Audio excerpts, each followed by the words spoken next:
attaque directe par la SVB. Bon, il n'y a pas que la SVB apparemment, il y a une autre banque aussi américaine. Et là maintenant c'est en France où ça chute pas mal. J'ai vu BNP, je crois. BNP Ouais, c'est la BNP, 8%. ouais, il y a des grosses inquiétudes. C'est pas tellement une question enfin, de cotation boursière, c'est surtout est-ce qu'il y a un problème au niveau des liquidités, est-ce que tu vois, ou de la solvabilité. C'est ça la vraie grosse inquiétude. Donc peut-être qu'on peut commencer par retracer un peu ce qui s'est passé pour la SVB, puisque c'est avec elle on va dire que les problèmes ont commencé. Enfin, les problèmes ont Euh, commencé. Que le grand public a vu qu'il y avait un problème. ouais, ouais, exactement. Mais c'est intéressant parce que ça met en lumière plusieurs problèmes et ça met aussi en lumière plusieurs mensonges, j'y reviendrai. Notamment un des mensonges que j'ai lu chez plusieurs médias, c'est que l'argent public n'avait pas servi et n'allait pas servir à renflouer les banques. Or, quand on voit la manière dont elles vont être recapitalisées, je peux vous dire avec certitude que si l'argent public a été et va être utilisé enfin, pas pour sauver, parce que pour le coup, SVB, c'est mort, mais pour essayer de recapitaliser ces banques-là. Euh, Il donc, comptait pas juste rembourser les clients. si, si. Mais, enfin, je reviens, effectivement, ils comptaient Vas-y, vas-y. rembourser les clients, mais avec de l'argent qu'ils n'ont pas, hein. Donc, Oui, mais oui, bien sûr, bien sûr. c'est de la création monétaire pure, et donc, excuse-moi, mais si tu crées de la monnaie à partir de rien, tu dévalues tout le reste, donc tu voles bien une partie de l'argent du contribuable, de manière indirecte, certes, mais c'est ce qui s'est fait. La première chose qui est intéressante à noter, je trouve, avec la SVB, c'est qu'il ne faut pas oublier que c'est quand même une des banques qui était la plus engagée, entre guillemets, sur tous les critères ESG. Vous savez, je Hmm. sais plus ce que ça veut dire ESG, c'est Environmental, Social Governance ou un truc comme ça. Enfin bref, vous avez l'idée. Tous les trucs bien pensants du moment qui ont Qui été n'est imposés pas, notamment, qui n'a pas été fait pour ça à la base.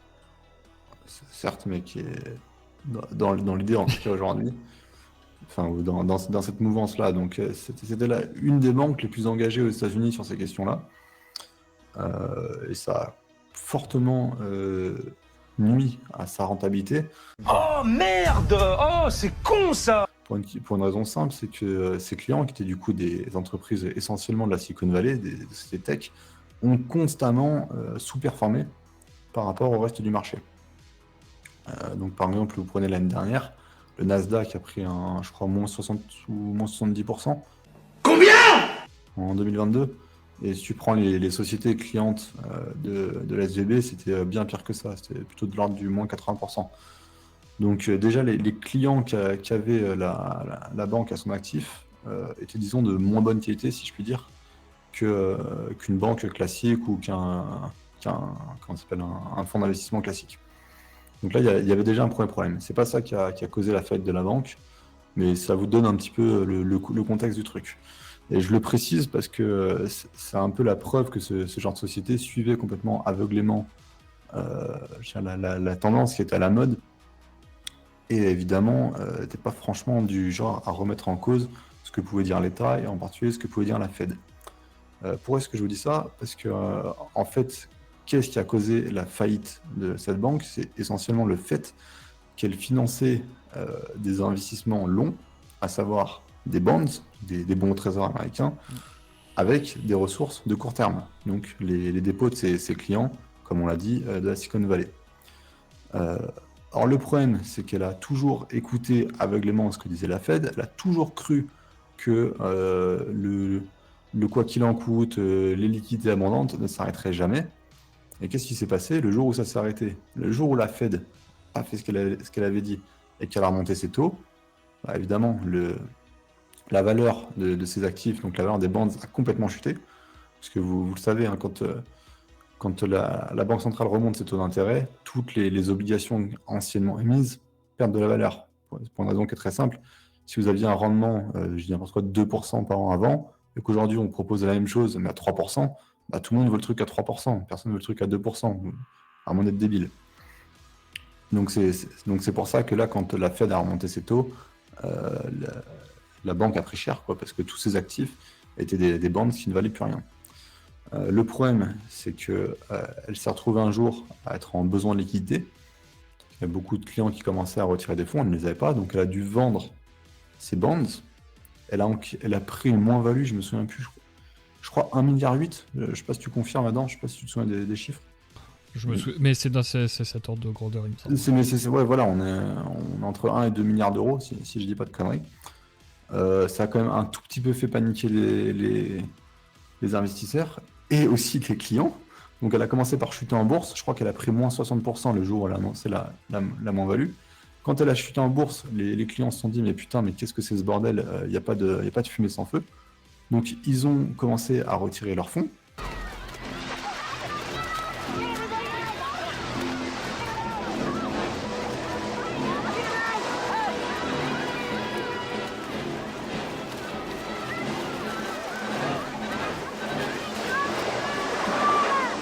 Et manque de peau pour elle, comme elle n'avait pas suivi les règles de bon sens financier, elle avait gardé qu'un faible nombre de clients.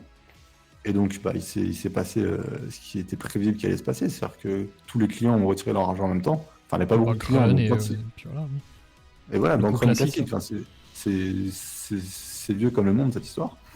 C'était parfaitement prévisible. Ça montre que contrairement aussi à ce que j'ai lu moi plusieurs fois, notamment sur Le Monde, où je peux lire que soi-disant la banque n'avait pas commis d'erreur de gestion ou quoi que ce soit. Non, enfin les gars, 2 minutes de bon sens, ils ont fait que des conneries. Enfin, même un étudiant en L1 sait très bien que tu finances pas des ressources de long terme avec du court terme. Ça s'appelle un Ponzi. Bah ouais, logique. Non, puis surtout qu'en plus, c'était pas assuré au-dessus de 250 000. Sauf qu'en fait, c'était que des investisseurs de la tech qui ont majoritairement plus de 250 000. Donc, ils se retrouvent en fait en assuré 4,8% de leurs clients seulement. Ouais. Alors ça c'est lié à des c'est quand même énorme. Quand même.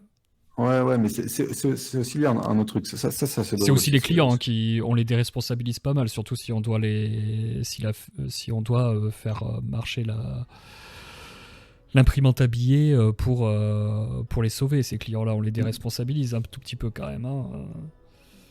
Oui, parce que les obligations aussi en termes de fonds propres ne s'appliquaient pas effectivement à cette banque du fait de sa faible capitalisation. Puisque depuis Donald Trump, on a baissé les exigences de fonds propres relativement à la quantité de dépôts que les banques ont. Donc elle n'était pas, comment on appelle ça, pas obligée, je sais pas, c'est pas le terme, j'ai perdu le terme juridique, de respecter ces exigences-là.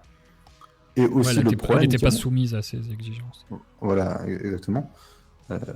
Mais le problème, à mon avis, était pas là. C'est plutôt qu'on considère, si on suit les règles microprudentielles, que les bonds, donc les bons au trésor, sont des investissements sans risque. Et que ces investissements-là permettent justement de rentrer dans la catégorie des actifs qui assurent la liquidité de la banque. On considère que c'est sans risque. Enfin, pas liquidité, je dis liquidité, je pensais solvabilité dans ma tête, qui assure la solvabilité de la banque. Et on le voit bien, c'est un bon exemple, que ce n'est pas vrai. Et bien évidemment qu'il peut y avoir un risque à détenir des obligations d'État. C'est pas parce que ça appartient à l'État que d'un coup ça devient sans risque. Ah bah c'est même extrêmement risqué quand ça appartient à l'État.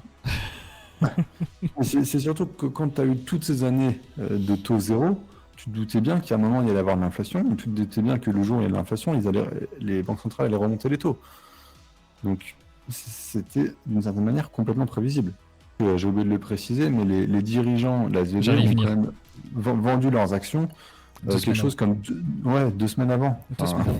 Comme par hasard. Il savait très bien qu'il y avait un problème. Je pense que...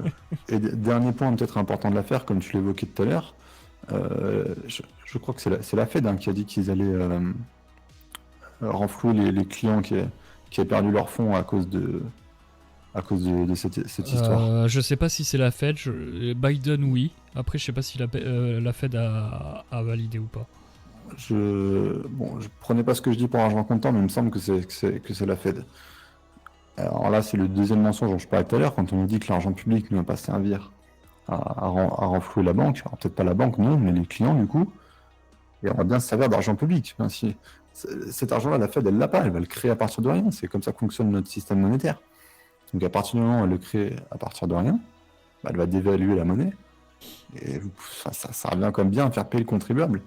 De manière indirecte, certes, mais c'est quand même le contribuable qui va payer pour des erreurs de gestion d'une banque. On est en plein dans ce qu'on dénonce habituellement, sur la privatisation des gains et la socialisation des pertes. Il vous encule, il vous encule, il vous encule. Ça, c'est l'exemple même du capitalisme de connivence qu'on a pu longtemps dénoncer sur cette chaîne. Et là, il y a le Crédit Suisse maintenant. Ouais, alors en Europe. j'avoue que j'ai moins suivi ce qui s'était produit pour le Crédit Suisse. J'ai lu un truc qui était intéressant, c'est qu'en fait, c'est la Fed qui a obligé le Crédit Suisse à publier certains résultats financiers et à publier notamment certaines déclarations. Je me souviens plus exactement des termes, mais je crois que il y avait un risque substantiel, je me souviens plus sur quels actifs. Et c'est ça qui a déclenché en fait à la base l'énorme correction boursière qu'a subi la banque, qui, rappelez-vous, déjà c'est en octobre ou en novembre dernier qu'il y a déjà eu la première alerte, où on était en mode les gars, on ne sait pas trop si elle va être liquide cette banque ou pas. Je sais pas si tu te souviens. Oui, il y avait déjà un problème avec le Crédit Suisse.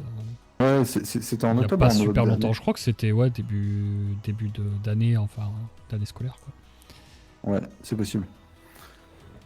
Donc là aujourd'hui en fait c'est tout le système financier qui se retrouve un petit peu tendu, on va dire ça comme ça, où on a beaucoup d'interrogations sur la capacité des banques à tout simplement répondre de leurs exigences si un nombre conséquent de leurs clients retirent leur dépôt. En France, on a des grosses interrogations notamment sur la BNP, c'est pas la seule.